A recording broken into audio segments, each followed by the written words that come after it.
Ladies and gentlemen, it is me, Scott Casey Gale, and I'm the owner, chairman, and founding father, creator of the National Western Shooters, the most passionate, polarizing wrestling YouTube group of all time. And today, I'm going to give you my WWE 205 Live review and my NXT review. And I thought both shows were great as always. Okay, let's begin with the 205 Live review. The commentators for the show were Vic Joseph, Nigel McGuinness, and Percy Watson. Okay. Here we go. Okay, the show opens with General Manager Drake Maverick talking about how Mustafa Ali became the #1 contender last week and that his title match will take place in 2 weeks at Survivor Series. Drake continues saying that Lucha House Party will be wrestling Mike Kanellis and TJ Perkins tonight, as well as hyping up the previous announced Murphy's vs. Andrew match. This leads into the show's intro video. I thought it was a good way. I like how Drake Maverick introduced the show all the time. I think that's what a good general manager does. And then Lucha House Party get a picture and promo before where they say Kanellis and TJP like to play games, but they love games and they're going to get payback. And then Lucha House Party, Kalisto and Lance Dorado versus Mike Kanellis. Listen, TJP. Kalisto and Perkins against the start. Struggling, intense struggle and a counter and elbow. And the luchador pulls ahead, but TJ cuts him up by tearing at his mask. Off the ropes, Kalisto slides in for a spanning. Fast-paced lucha jockeying in a position gives way to lucha fingers and attack to Dorado. Assisted splash into a splash off the top ropes, and TJP hustles to tag Kanellis in. Mike cuts off his forearm. Mike cuts off with a forearm and dumped to the floor where LHP fake dives into flexing taunts. Maria screaming encouragement at her husband. He returns to the ring and gets to striking. Back in the corner before blowing her a kiss. Dorado fires up of the corner, punching away with reverse up and slide under a duck, a lariat, head scissors takeover. Drop kick into an arm drag and an arm bar into the ropes. TJ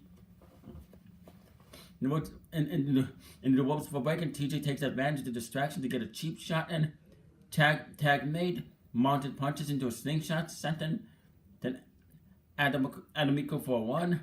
Pick to the leg, tag to Kanellis. Rolling leg like to set up an elbow drop, stopping away at the Golden links his arm, smashing him into the corner, whip across charging lariat. Weird. Following up with another setup the same, then up the ropes for a big boot for 2. Tag to TJP, snapping into a reverse chin lock. Dorado out with palm strikes, sidestep at one knee, a Doc Larry for Kanellis to hit him with a triangle drop kick. Reaching for the tag and gets a Kalisto and Hot with a crossbody clear the apron. Ducks a Larry springboard, but Tornado handspring crescent kick whip reverse, sidestep blind tag, roll through Inzaguri, and Mike cuts him off. Russian leg sweep into the barricade, back inside, only 2, so he follows up with knees to the back suplex blocked, and somehow reversed into a DDT, tags made, Lynch and hot rolling thunder, Inzaguri, big flapjack, takes Kanellis out, jockeying for position, into the corner, and in the super crazy triple moonsault, Kanellis breaks it up. TJP golden rewind, one takes both Rudos out to the floor. Lucha House Party climbs up top, stereo moonsaults to the floor. Bronco Buster sets up an inverted face lock, but Perkins reverses into the TJP clutch. Dorado's got nowhere to go, but Kalisto makes a save. Back body drop to the floor, but for Kanellis and Kalisto suicide dives on top of him. Lynch springboard sunset flips, but TJP tears at his mask. He whips it off, but Dorado has another mask underneath, leaping up into the head scissors. Lucha House Party wins by pinfall with a Hurricane Run from Lynch Dorado on TJP. I thought this was a really good match. I mean, I like 255 and they know how to put in good matches. I like the Lucha House Party and I'm liking that Mike Kanellis and Maria Kanellis and 255. Could Mike Kanellis possibly become a future Cruiserweight champion. You never know, but anyway, good match. And then we get a video package of Cedric Alexander training with the king of old school himself, Steve Corino, in the Performance Center when Leo Rush rolls up to mock him for carrying up about his crap to go back to training. Cedric explains the idea of a dedication, but Leo suggests that what Alexander really needs is to wrestle him. Commentary then informs that Drake Maverick has made a match official for next week. Josh Marwani versus Leo Rush. What's Collar and elbow wash with a wrist knock, Morrow reverses and plants him with an arm wing and fast pace off the ropes, drinking and dodging as Josh connects for a leg feet enziguri with reverse. Leo caught for boot, but he knocks Morrow to the floor with a kick and throws him to the hard barricade. Back inside, the black card coming out of a title, putting the boots to him, and then a cannonball after referee Ryan Train backs him off. Short arm Toho into the turnbuckles and Josh's arm Dream Street up top. Leo Rush wins by pinfall for final. Interesting match. I thought this was a pretty interesting match. Then post-match, Leo dedicates his victory to the man that truly inspires him, Cedric Alexander. You see, ever since Cedric lost the title, he's been in a slump. So what he decided to do is go back to the Performance Center and go back on his roots. And Rush ain't mad at it. In fact, he respects it because he knows hard work beats talent when talent doesn't work hard. And Alexander's been working pretty hard. But let him remind him that absolutely nobody, and he means nobody, works harder than the man at the arm. And Cedric thinks for 1 second that he can get back up on his high horse at Leo's expense, and he's sadly mistaken. Next week, the age of Alexander meets its final honor of TikTok Cedric. Really good promo from him. I thought this is a really good promo from Leo Rush. I like Leo Rush. I think he's a good, knowing heel character. And then a video package spotlighting Mike Angelos. Mustafa Ali cuts a promo where he says that at first they called him a maybe, but today they can calm the heart of 205 Live, and at WrestleMania he had a chance to be called champion, but he let that slip through his hands. Since then he's scratched and clawed for another chance at the title. Now he's got that fight. This time nothing is slipping through his hands, and no one's calling him a maybe because this time they're gonna call him champion. Commentary hypes up Tazar versus and Kendrick versus Gulak and Gianluca for next week. Buddy Murphy gets a picture in picture promo where he says the Survivor Series match is like a fairy tale, but there's no happy ending this time. And because the bad guy always wins, and he's the biggest and baddest in the division. Really good promos from both men. I enjoyed this. And then it's the main event: Buddy Murphy versus Mark Andrews. Circling, Murphy backs Andrews into the corner, wrist lock into a takedown, wrenching his wrist back. Mark attempts an escape, but it's blocked. Second try also blocked. Third by Charm, and White Lightning gets a wrist lock of his own. Buddy with a snap net. Andrews lands on his feet and leg pick. Standing moonsault comes up empty, and we get a stalemate. Huge bio from the champ. Mark ducks a follow up and lands a big chop arm drag block off the ropes. Huge shoulder block sends Andrews to the floor. Murphy bids him return, but follows out after him. Back in, off the ropes, thinking Frankenstein. Buddy reverses to a sunset flip. Nope, Enziguri sends Murphy spiraling to the floor. Off the ropes, Token Gilbo smooth into a Frankenstein on the floor.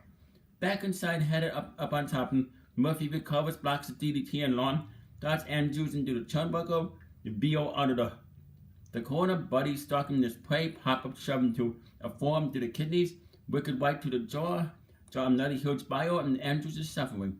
Murphy draws him to his knees for an overhead elbow, and then gets a shockingly deep 2 count before he goes to an armbar. Using his free arm to scrape Mark's cheeks, wrench his chin, and then elbow after elbow to the side of his neck. Cover for 2 and right back to the armbar, shipped to a near chinlock. Andrews pulls to his feet and escapes with a stunner. Murphy with the pop-up into the electric chair. Andrews reverses into a poison Frankenstein. Referee Jason Ayers counting. Mark runs the ropes for a suicide dive that sends the champ take battle over the announcer desk. A follow-up dive over the desk gives away to repeated punches. Murphy passes him back inside, but Andrews cuts him off with a drop kick before returning to the floor, cracking good elbows, using the steps, jump up into a cannonball. White Lightning lying in wait, swing caught the clutch of Murphy's Law, reverse into a victory roll, and then a double stop, sending moonsault, no good. Buddy dumps him to the apron. Mark with an Inzaguri springboard sunset flip for 2. Both men know the wise. Murphy with a strike rush, but he eats an Inzaguri out of the corner. Counter to the follow-up. Cheeky Nanado's duck. Moonsault to a tornado DDT. Block, reverse. Revolution powerbomb. Mark Andrews will not stay down. Buddy drives him up. Stun dog millionaire. Headed up for a shooting star press. The knees are up. Running knee connects. Pump handle. Buddy Murphy wins by pinfall with Murphy's Law. And that's the show, folks. What a great main event. I like this. I like the match between Mark Andrews and Buddy Murphy. They put on one hell of a match. One hell of a match. This is what Cruiserweight Championship is all about. This is why Triple H should take over the main roster, because he's doing a phenomenal job with 205 Live and NXT UK. And Drake Maverick is doing a great job as a general manager. I would rate this 205 Live episode 5 stars, a 9 out of 10, and an 8 triple plus. 205 Live just keeps getting better and better. Comment down below in the comments section. Tell me what you thought about 205 Live and what you think about the main event. And what matches are you looking forward to in next week's episode? Anyway, and it's Survivor Series. And anyway, it's now time for the NXT review. Okay, here we go with NXT. No fuss. Was Vic Joseph, Nigel McGuinness, and Percy Watson are talking about the guys entering Full Sail for the first match. Heavy Machinery defeated Forgotten Sons via pinfall. Tucker Knight starts and gets in some early offense, but ends up stuck in the corner of Wesley Blake and Steve Cutter. He gets some separation and flattens the Sons of a crossbite and gets the tag.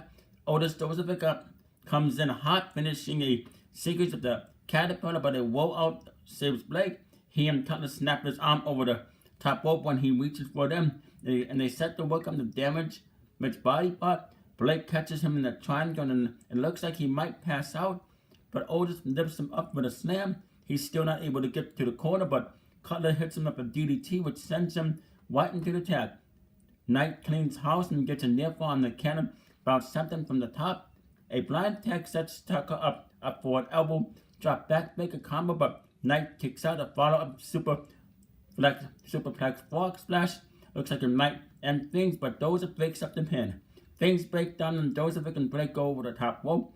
Things break down with Knight taking out Cutler and Jackson White by shoving Steve off the top and leaving Dawson alone to finish Blake. Really good match. I thought this was a really good, interesting match. And then we get a recap of Candice LeRae confronting Nikki Cross and Aleister Black confronting Mrs. Gargano from last week. Jeremy Borash is one of the voices who catches up with LeRae as she entered the Performance Center earlier today. She didn't come here to be exploited and would like to keep everything between her and Johnny private.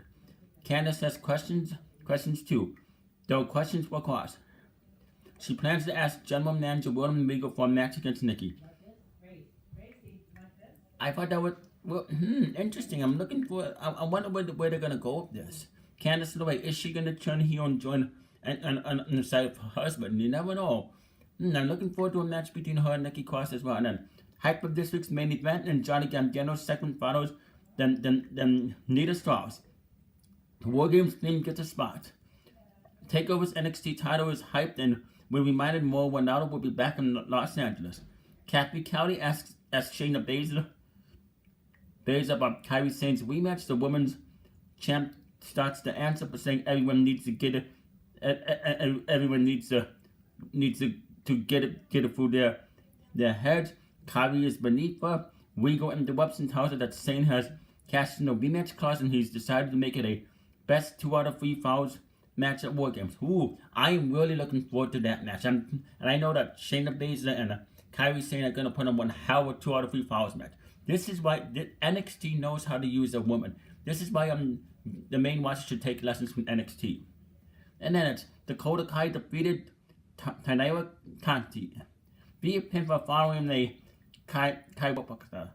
The Brazilian judo black belt comes on and quickly takes control, but Kai catches the kick behind her back to get an offense.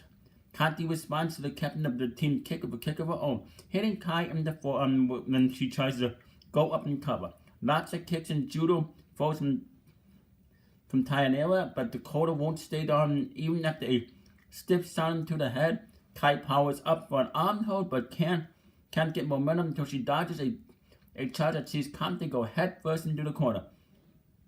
The Kiwi takes over from there, getting her through finishing it while selling the arm. Good match. I thought this was a good match. I enjoyed this match. I mean, NXT knows how to use a women's division. And then Kelly interviews Mia Yim, who says her time since signing has been like living a dream. Bianca Belair walks through and wants to know why Kathy is talking to her when she should be talking to her. She's been here for years and is still undefeated. Still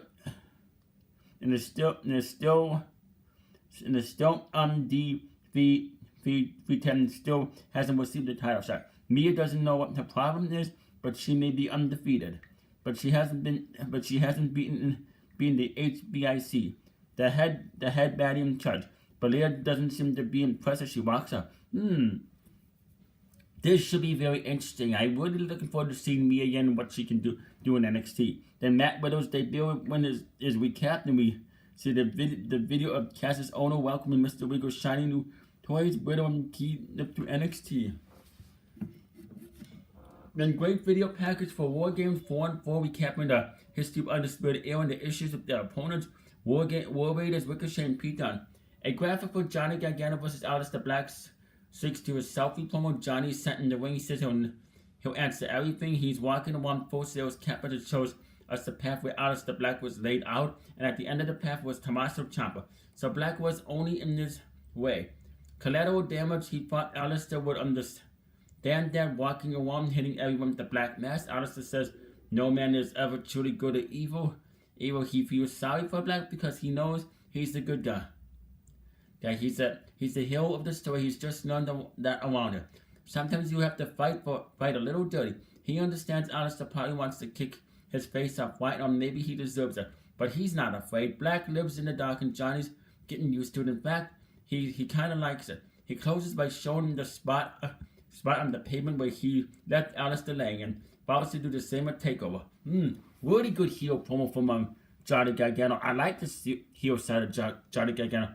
Could he possibly reunite with Tommaso Ciampa? That would be very, very interesting. Still, you never know what Johnny Gargano is going to do or say. You never know what Tommaso Ciampa is going to do. And then next week it's Belair versus Yim will happen, which I'm looking forward to. Joseph takes it to the back when Mr. Wiggle announces another match for the go home. A singles match between guys from the War Games match with the winner getting the advantage in them. Smart booking by Roden Regal. And then it's the main event. Lars Sullivan defeated Velveteen Dream via pinfall following a freak accident. Dream enters first and is a little weary, but taunts Lars before the bell, and he uses that distraction to throw his robe at him. It doesn't work as Sullivan powers through and starts throwing the smaller man around. But Velveteen punches his way out of a powerbomb set up there and sends Lars to the floor with his own momentum. Then he throws himself onto Sullivan and whips him into the steps. Dream waves off a counter, then pays for it when Lars throws him into the apron, and after a splash, Sullivan starts biting him around the ring and mixed west holds with big strikes as he wears his opponent down. Dream kicks out a few times. He then takes a wild bump over the turnbuckles off a whip, but Velveteen somehow makes it back to the ring to break the count. The number one contender and looks like he might pass out from a nerve hold after that, but as the crowd chants his name, Dream gets up and breaks the hold and with a job back jack. Speed allows Velveteen to land a few strikes and a nifty pop-up drop kick, then a missile one from the top gets two.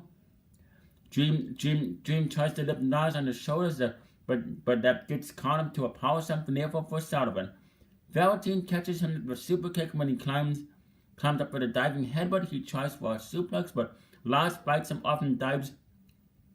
But Dream moves out of the way.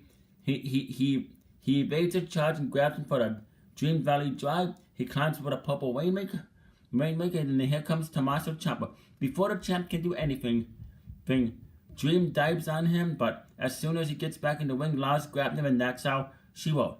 What a great main event. I thought this is a really good main event. Lars Sullivan and Velveteen Dream put on one hell of a main event. Not a big fan of Lars Sullivan, but it is what it is. He won fair and square, and gotta give him credit, even though I like Velveteen Dream better. And then Ciampa stays up the ramp while Sullivan leaves, then gets to the ring to beat Dream down and tells him he doesn't share his spotlight because Velveteen is not in this league. Dream lands a punch, but can't keep the momentum down and seems poised to take a move on the NXT title. But he recovers and gets loose, hits a super kick, swinging DDT on the belt. He heads up for the Rainmaker, but several vicious one done in the stopper. He feigns leaving and races back into the ring and hits an elbow drop. He celebrates with the belt as Full Sail goes wild and the episode ends. And I would give this episode of NXT 5 stars, a 9 out of 10, and 8 triple plus. NXT just keeps getting better and better. I'm really looking forward to seeing Tommaso Ciampa versus Velveteen Dream for the NXT Championship and NXT TakeOver War Games 2. It should be a great match and perfect build to War Games. This is how you build up a pay-per-view. Anyway, comment down below in the comments section. Tell me what show you like better. Did you like 205 Live better? Did you like NXT better? I thought both shows did very well. And I should be back here later on, possibly do an NXT UK review and then an Impact Wrestling review. Anyway, I must bid you adieu, good night, and goodbye, and bang. And in the words of Cactus Jack, bang bang.